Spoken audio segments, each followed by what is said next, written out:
आज शुरुआत करेंगे एक्सरसाइज 4.6 की, क्लास 12 की। इसका क्वेश्चन देखिएगा। ऊपर लिखा हुआ है examine the consistency of the system of equation in exercise 1 to 6। यानी 1 से लेकर 6 तक जो क्वेश्चन दे रखे हैं हमें एक्सरसाइज में, उनकी हमें क्या निकालना है, कंसिस्टेंसी।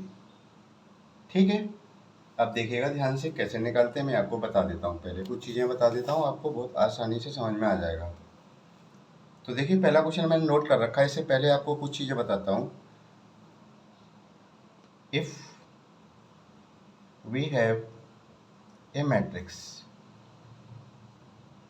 यदि हमारे पास कोई मैट्रिक्स ए है, ठीक है, तो देखिएगा, तो पहले केस क्या बनता है इसका, अगर इसका डिटर्मिनेंट क्या हो, 0 हो, तो कैसी मैट्रिक्स होगी हमारी, सिंगुलर मैट्रिक्स।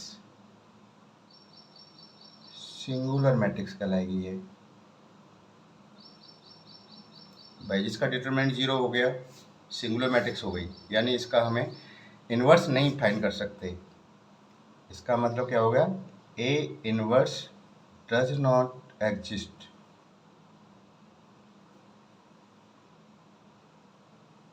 इसका हम इन्वर्स नहीं निकाल सकते। ठीक है, इसका मतलब फिर क्या हो गया, देन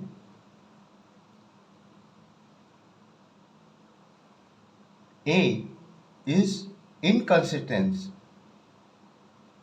इनकंसिस्टेंट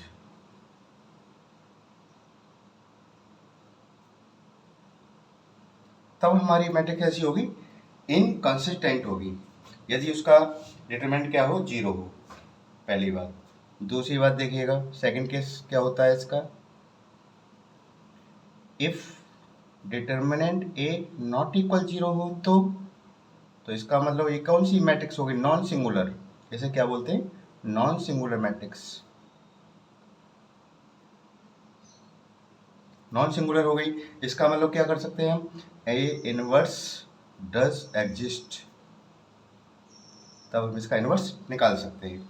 अब इनवर्स जिसका निकलता है, जिसका डिटर्मिनेंट नॉट इक्वल 0 होता है, तो वो कैसे होता है, हमारा जो इक्वेशन सिस्टम होते हैं वो कैसे होते हैं, कंसिस्टेंट। आप लिख सकते हो कंसिस्टेंट।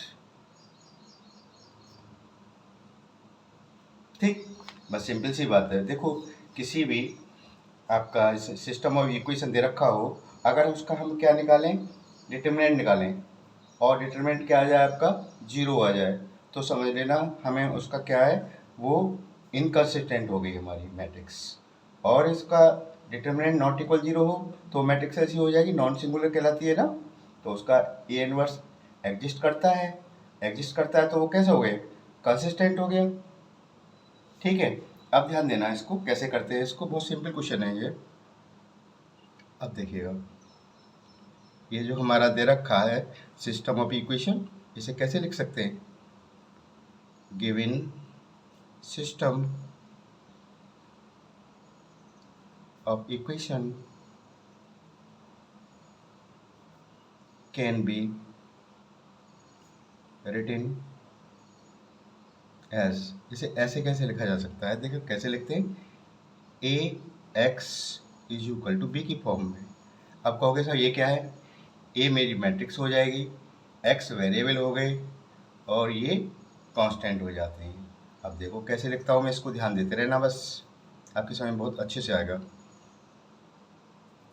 ए हमारा क्या हो जाएगा,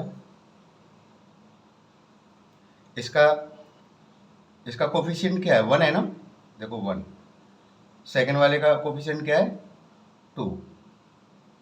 दूसरे वाले का 2, ये 3। ये ए की वैल्यू हो गई इसकी। एक्स क्या है, जो वेरिएबल है हमारे, वेरिएबल कितने हैं इसमें, 2 वेरिएबल है, एक्स और वाई, ये एक्स वाई की वैल्यू आ गई। बी क्या होता है, जो कांस्टेंट दे रखे हैं इस साइड में, ठीक है। तो आपके कौन कौन से दे रखे हैं, 2 3। तो इसे कैसे लिख सकता हूं मैं, देखो,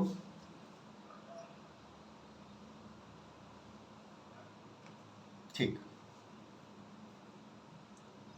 1 2 2 3, ए की वैल्यू, एंड बी आपका क्या है, x Y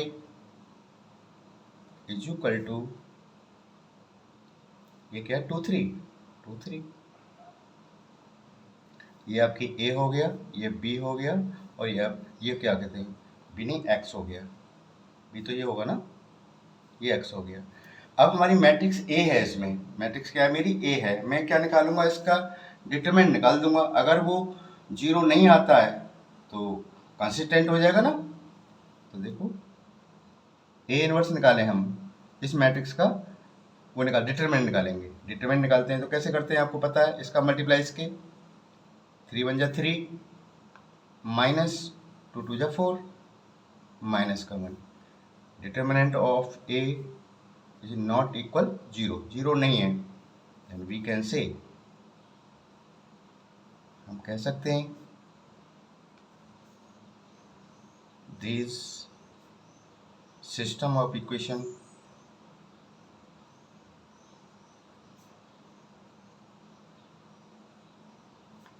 consistent,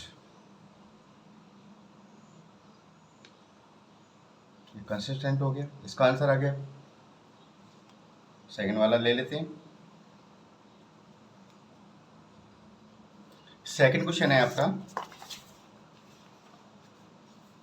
2x plus y equal to 5, x plus y equal to 4। तो लिख लेते हैं 2x plus y equal to 5, equation first हो गया। x plus y equal to 4, equation second हो गया। अब इसको कैसे लिख सकते हैं, अभी मैंने बताया था इससे पहले आपको, इसे लिख सकता हूं मैं ए x equal to B, A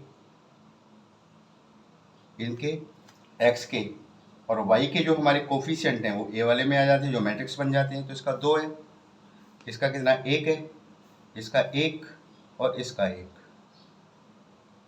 x में आएंगे वेरिएबल आपके क्या है, एक्स वाई हैं, तो एक्स वाई हो गया इज इक्वल टू बी में ये कांस्टेंट आ जाएंगे 5 4। अब ये मेरा a है, मैट्रिक्स a है ना, इसका मैं क्या निकाल दूंगा, डिटरमिनेंट निकाल दूंगा। डिटरमिनेंट ऑफ ये कितना हो जाएगा, 1 2 जा 2 माइनस 1 इज इक्वल टू 1 आ गया। डिटरमिनेंट मेरा नॉट इक्वल 0 आ गया, 1 आ रहा है ना, तो इसका मतलब क्या हो, ये कंसिस्टेंट हो जाएगा, ये हो जाएगा कंसिस्टेंट। ठीक, और क्वेश्चन ले लो चाहो तो, तीसरा ले लो। अब देखिए थर्ड वाला,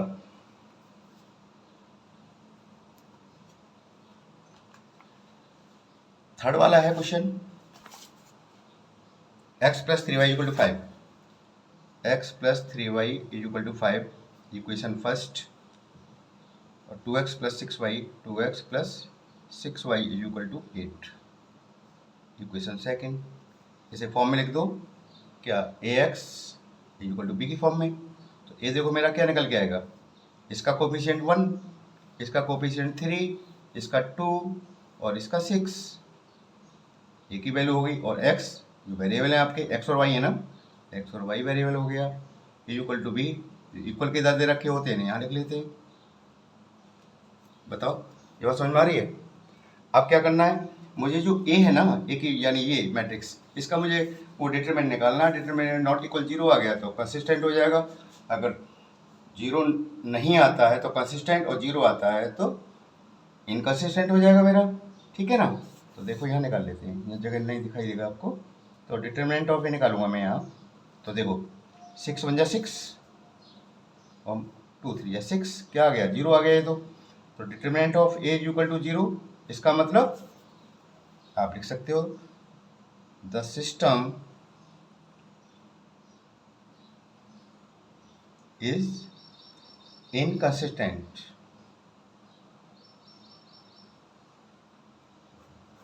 क्लियर हो गई बात है। अब देखिएगा ध्यान से, बहुत सिंपल सी बात है। देखो आपको इक्वेशन दे रखी हैं,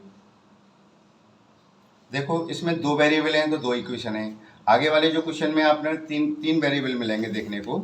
देखो मैं आपको बताता हूँ, 3 वेरिएबल और फिर उसके क्या होते हैं, 3 इक्वेशन बनेंगी।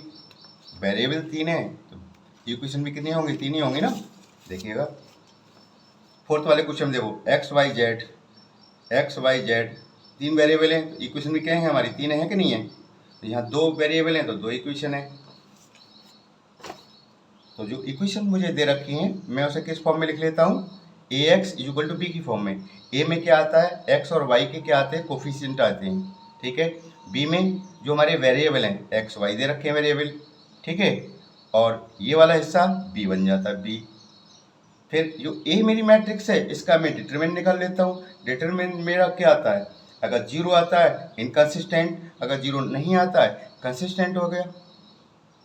सिंपल है ना, समझ में आ गया होगा। Thank you.